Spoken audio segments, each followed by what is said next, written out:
Қайырлы күн көрермен. Эфирде мектеп ньюс жаңалықтары. Студияда мен Данияр Нағысқан және Аянат Балғабайқызы. 12 сәуір ғылым қызметкерлерінің күні. Президент 2011 жылы жарлық шығарып, 12 сәуірде ғылым қызметкерлерінің күні ретінде бекітті. Мерекені атап өту 2012 жылдан басталды. Дәл осы күні Қазақ академигі, ғалым геолог әрі Қазақстан ғылым академиясының тұңғыш президенті Қаныш Имантайұлы Сәтбаев дүниеге келген. Осыған орай мектебімізде ғалымдардың қатысуымен ауқымды шара өтті. Онда мектебіміздің дарынды оқушылары қатысып, өз жобаларымен таныстырды. Толығырақ келесі сюжетте. Ғылым қызметкерлері күніне орай мектебімізде ғылым мен білімнің үндестігі, бәсекеге қабілеттіліктің қайнар көзі атты кездесу өтті. Ғалымдар еңбек жолымен ашқан жаңалықтары жайлы айтты, ал дарынды оқушылар ғылыми жобаларын таныстырды. Бұл кездесудің болашақ ғалымдар үшін маңызы зор.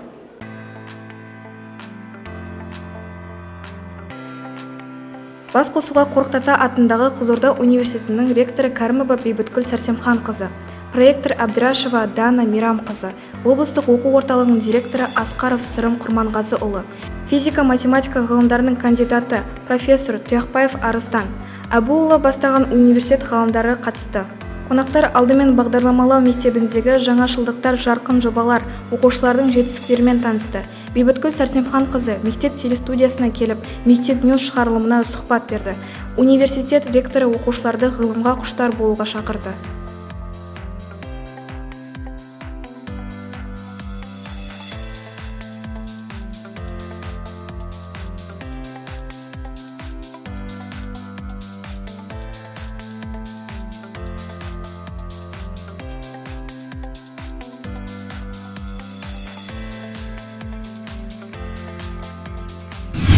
Бесінші сынып оқушысы Тоғжан Абдрахманова білектінің емес, білімдінің заманы екенін дәлелдеп жүрген дарынды шәкіртіміз. Талабы таудай Тоғжан Стамбулда және Дубайда өткен әлемдік бәсекеде топ жарды. Халықаралық олимпиададан Тоғжан бірінші орын иеленді. Толығырақ келесі бейнематериалда.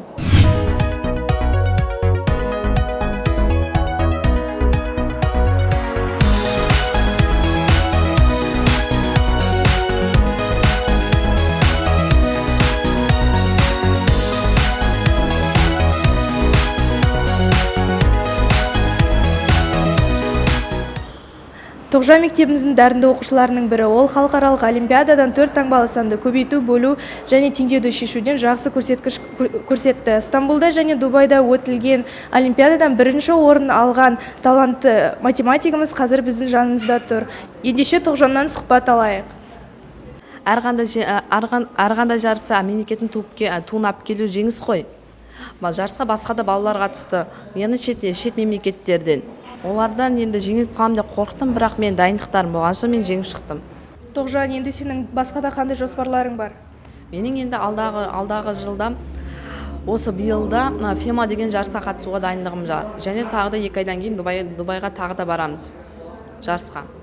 Мен математика пәнін жақсы көремін, сол үшін мен әлде дайындығымды күшейтіп жатырмын. Ғылым қызметкерлерінің күніне орай сыр сұхбат айдарын қосып отырмыз. Ендеше әріптесім Кеңес Гүлназ жүргізетін сұхбатқа назар аударыңыз. Екінші сұрағым, университетте осы жастар арасында ғылымды дамытуға қандай жобалар ұйымдастырылуда? Енді біздің университетте көп салалы университет, Қорқыт Ата атындағы Қызылорда университеті. Сондықтан бізде барлық бағыт бойынша, барлық мамандықтарда ғылыми жұмыстар міндетті түрде жүргізіледі. Енді біз негізінде ғылымға баулуды мектеп жасынан бастауымыз керек. Сондықтан сіздерден бастап осы мектеп табалдырығынан кадр көріп жатырмыз. Сіздерде STEM кабинеттер бар, жаңа бағдарламалармен оқисыздар. Мектептің ерекшелігі де сондай, IT бағытындағы мектеп болғаннан кейін сіздерді IT бағытқа ғылымға баулу жұмыстарында біздің осы жерде ғалым ағайларыңыз келіп отыр осында. Сондықтан біздің ғалымдар мына жерде Нұрлан Серикович келіп тұр, Нұрбол Орынбасарович Аппазов, біздің университеттің ғалымдары осы студенттерді өздерінің ғылыми мектептері арқылы студенттерді тәрбиелейді, соларға ғылыми бағыт бағдар береді. Студент бірінші курсқа түскен кезде өзінің ғылыми жобасының тақырыбын алдын ала алады дипломдық жұмысының. Сөйтіп университетте оқып жүрген кезде сол 4 жыл бойы сол өзінің ғылыми жұмысын жүргізеді. Сөйтіп студенттер ғылымға келеді. Одан ары ғылыми жолын жалғастырғысы келген студенттер магистратураға түседі. Одан ары қарай жалғастырғысы келсе докторантураға түседі. Сөйтіп ғылым жолын түседі деп айтуға. Жақсы, бұл біздің оқушыларға деген үлкен мотивация, стимул. Мен үшінші сұрағым, бізде осы қазір оқушылар ғылыми жобалармен айналысып жүр. Сіздің оларға берген, шәкірттерімізге берер қандай кеңестеріңіз бар? Егер оқушылардың ішінде ғылыми жұмыспен айналысатын балалар болатын болса, оларға біздің ғалымдар тарапынан кеңес беруге, бағыт бағдар беруге, жол көрсетуге, ғылыми жобаларды бірге дайындауға біз қол ұшымызды береміз, шақырамыз. Сол арқылы мына республикалық деңгейдегі өтіп жатқан ғылыми жобалар конкурсына қатысуға кеңес береміз. Ол ғылыми конкурстардың жеңу арқылы ол келешектегі мамандыққа, мемлекеттік грант иегері атануға, халықаралық деңгейге көтерілуге мүмкіндік береді. Рахмет. Осы алтын уақытыңызды бөліп сұрақтарыма шынайы және ашық жауап бергеніңізге мың алғыс. Осы құрметті көрермен, сыр сұхбат айдары осымен тәмам. Сіздермен болған Кеңес Гүлназ. Келесі кездескенше.